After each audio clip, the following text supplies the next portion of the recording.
It's here.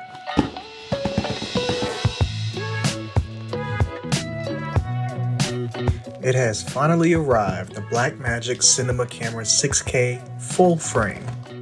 I pre-ordered it from B&H, not a sponsor, on October 2nd, and it arrived today on the 26th. And just to preface, this video is just the unboxing.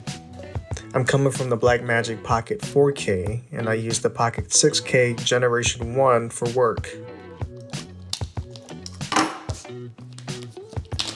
As I remove the plastic wrap, you can see on the box the key features of this camera.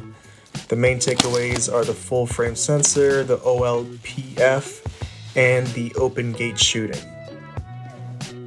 Cracking open the box, the instruction manual, Blackmagic design sticker, and DaVinci Resolve 18 Studio with the license key.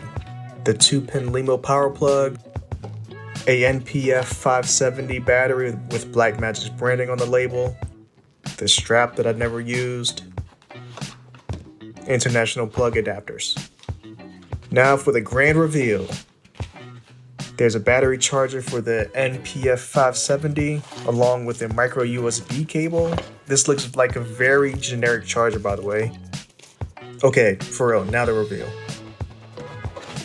Obviously, the body is virtually the same materials, same IOs. And the crown jewel of this camera, the sensor. Alright, I'm gonna go shoot with this now. Later.